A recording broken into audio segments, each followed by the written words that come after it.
Oh, look, a wonderful, giant, mysterious black box. What it actually is the Revel Concerto B1. And we don't get many subwoofers here on Z Reviews because heavy and big, and because I haven't bought one yet. I'm still just rocking the little Martin Logans. Now this was sent over, and I've agreed to split shipping back because this thing is huge. And let me start off by telling you about density and how things, you know, you look at something and you go, oh, well, I understand how big that is and roughly how heavy it's going to be to pick up. You're going to be wrong, because this is one of the heaviest subwoofers. The PSAs, the huge ones, the big one was like 96 pounds, and the littler one, which was a 15-inch sealed, was 75 pounds. This is 60 pounds. It's a 12-inch, 60-pound sub. And let me tell you, when you pick it up and it goes, yeah, I don't understand. I don't understand what's doing that. How is it so big? How is it so relatively small? We got to get this into perspective now. Perspectivize things. This is like, look, it's like normal subwoofer size. Like if you got this from Best Buy or something, it'd be like, oh, it's an okay size subwoofer. But it's super heavy, super dense. Like, I'm afraid this folding table may collapse under its weight. And when we lay it on its side, you get to see, that's no joke, how heavy that is. Down firing port. So it's a front firing driver with a down firing port, and it's got these huge legs on it, these big lifts to keep that nice and open. And I'm going to try to now rotate this again. I guess I'm going to finger the port a bit. Oh, fuck. Fuck me. Now, list price in this sub is, guess what, $1,000. And is it good enough to require a $1,000 price tag? It's close. The only reason I say it's close and not yes is because if you can go with bigger, you get the PSA sealed 15, and that will annihilate things. However, this here is where good things happen. Now it's got, you know, standard power, standard on-off, standard phase switch 0-180. It's got minimum maximum gain with a nominal marked in the center, and it's got a low pass crossover that goes from 50 to 150. You got left and right inputs, low pass enabled, and you got a sub in, which is just full range, and everything else is fine. But then you have this here. Now this is what's costing you money. It's the room correction equalization panel. So you have an on-off switch here that will enable or disable this. And the three things you get to play with are frequency, 20 to 80, so that's where the lobe is. The bandwidth, which is 0.05 to 0.53. And then the EQ level, which goes from 0 to negative 14. So, if you have no idea what this is, don't touch it. Assuming you have the subwoofer. I'm not even sure if they still sell this subwoofer. But if you do, if you have one, if you can get a hold of one, do not touch these unless you know exactly what they're doing and you have the microphone to adjust with. Right? This is not, your little microphone that comes with your receiver is not going to help with this. And tuning by ear with these knobs is like, I don't even, it's like tuning by ear on Formula One cars, you know, intricate, you know, timing systems. Like Revel. Yeah, okay, try that now. No. You know, you have to be out there on the track with that computer telling you what to do. Because these can fix room issues. Room issue, nulls, lulls, dips, pips, squicks. But if you don't know what you're doing, you could make things way worse and make it sound way worse. So my advice to you is, unless you have either professional with the professional what's it called, mic, measurement mic, that's going to set it up and do all sorts of experiments for you, just leave it off, because it works pretty damn good just everything set to 0. Now, it is not the most powerful amplifier. It's only about a 250 watt. I have the page up. Let me just double check my statistics here. Where are you? Specifications. Yeah, okay, good. Yeah. It's 0.1 distortion at 250 watts RMS and 300 watts dynamic. Now, to give you sort of like a background on that, the 15-inch PSA was like a 750 watt amp. And this is a 250 watt amp.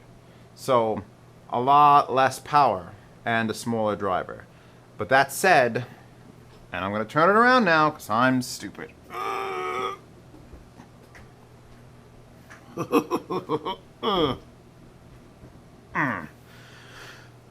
My chest hurts. This subwoofer kicks ass. Not as much ass as the other PSA, but I mean, look what you're gaining that room correction, and you're gaining this size. All right. I've had a couple subwoofers here. My roommate had one. I've had those two that I had the PSAs. Then there was another sub I had for a little while. And if you can get this one for less than less than $1,000, you're probably getting an amazing deal. Now, the question that's going to come up, and people are going to ask, is, well, what about an SVS 1000? And honestly, I can't give you the answer to that. Because I haven't had an SVS 1000 in this room with me. And unless I had it in this room with me, then I can't, because I've heard SVS 1000s. They sound great in whatever room that was where I heard it in that guy's house. But now I'm here, and this sub's here. If I would have heard this sub in that guy's room and that sub in that guy's room and I could have compared, then it's fine. But here it's all guesswork.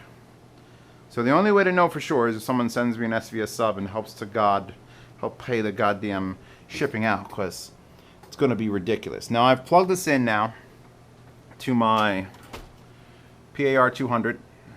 It's set as the 0.1. I shouldn't really lean on it because that's really risking the table collapse. And I've got some Vanitude T1 powered monitors coming out of the lineouts. Actually, they're both powered in this scenario, which can act as the left and right channel for us. And we're going to run some demonstrations. Now, first thing I'm going to do is I'm going to turn on my Tascam. Actually, I'm going to stop this, turn on my Tascam, get the levels all right, and then we will continue. Give me 1 sec. 3, 2, 1, go. Sync that up. All right. So I think we'll start with music, and I'm not sure what I'm going to play or not have it get pulled, so that's good. Again, I love this random Beastie Boys, Beatles, definitely don't trust that. And Beethoven, whoever that guy is. Billy Joel goes alright. Now, this is probably not going to be available on mobile because of this, and I apologize, but Birdie Nom Nom. Oh man. Parachute ending. I guess we're doing a low end test, that's the one.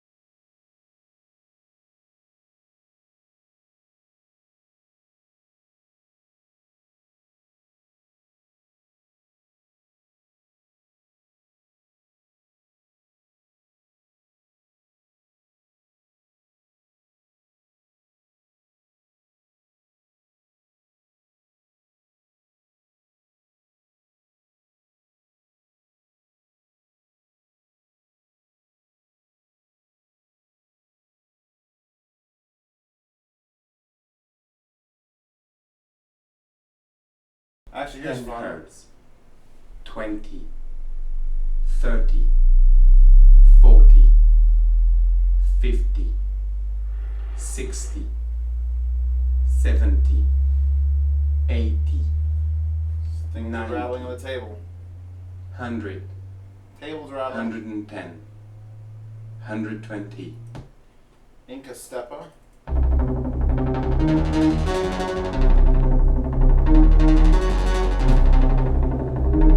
Yeah, this room is not that song.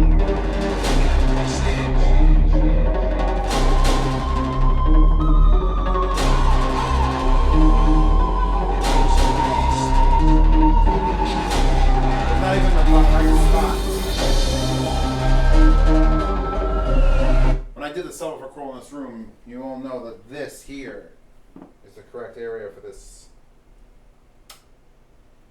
Correct area for the sub in this room. Actually up off the floor like there. And in the future I'm going to move that rack to that wall. So there'll still be a sub floating over here. Interesting, huh? Now, let's throw one or two more songs on. Something really stupid. Dead Mouse? Dead Mouse. Can't say the word stupid and not include Dead Mouse in this conversation. Dexter's good. Demolition Man soundtrack is a no. Sex Slave? That's not bad. Mr. G, okay. More ghosts and stuff. Math. HR 8938 Cephi. Skip ahead a bit.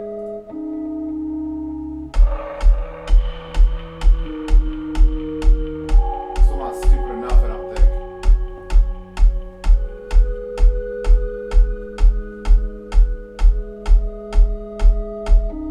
City in Florida.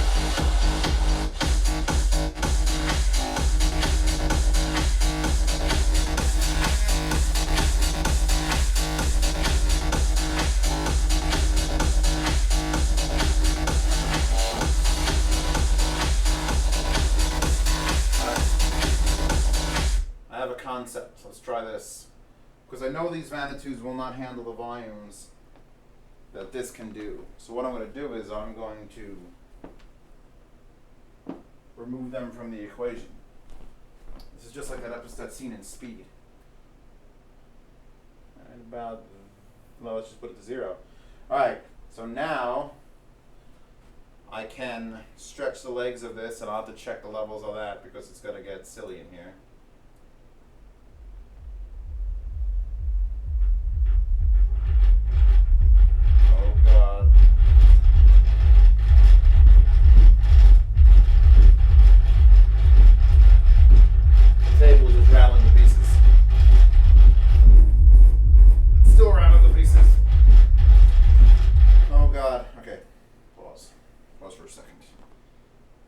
Rethink this.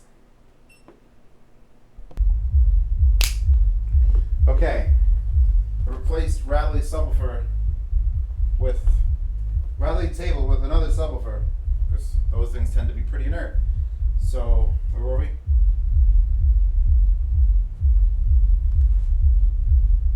My whole rack. Everything's still vibrating. Everything's still vibrating. Everything's vibrating. I'm yelling at that microphone now. Let's switch it up. Next track, random. A string quartet. This will not benefit you if only listen to a string quartet. I mean, you know, maybe. Let's get to some heavy duty.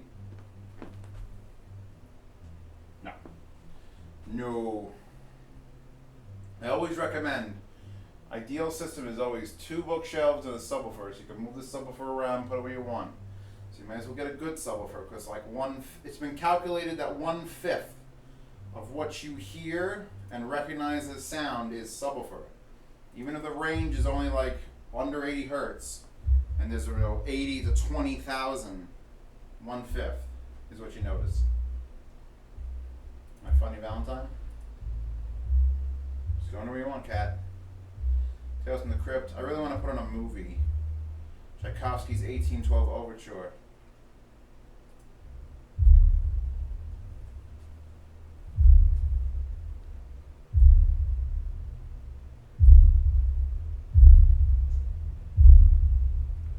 Boom. I've got 2 copies of this.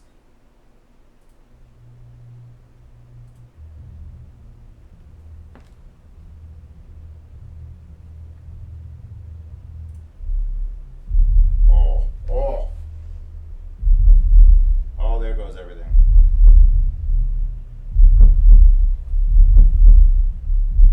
The whole rack is making sounds now.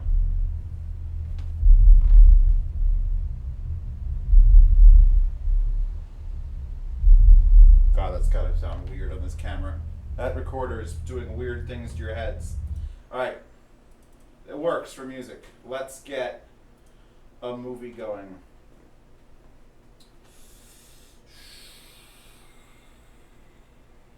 Winter Soldier. District 9, excellent stuff, District 9. Now, since I don't have the actual anything above the bass gonna play, I should be able to get away with this on YouTube. By get away with it, I mean like, it should be fine.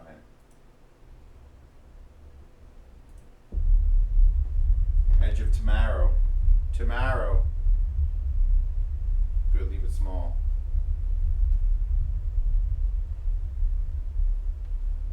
I just feel it already. Oh. The mouse is just sliding across this. More explosions. Oh, that was it. That was the explosions part.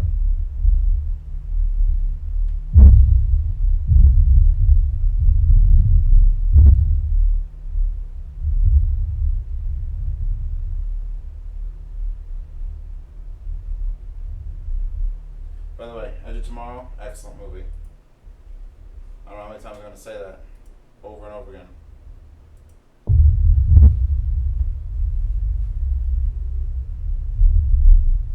Oh yeah. Whoa. Whoa. It's not rattling off the top of this, is it? No. Okay. Settle. Settle, baby.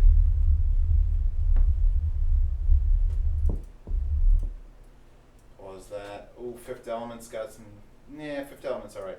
Fury. Oh, where did my player go? Oh, if you haven't seen Brad Pitt and Fury. Oh, shit. Might be too loud. Let's lower that up a bit.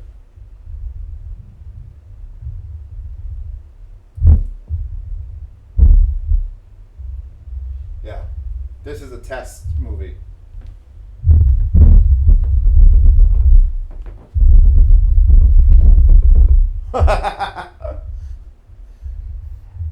The insurmountable joy of cannon fire in a movie with the right subwoofer.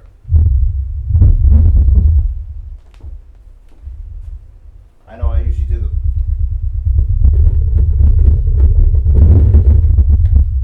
Yes. Oh, I want to put this down a little bit, just a little bit. So quiet.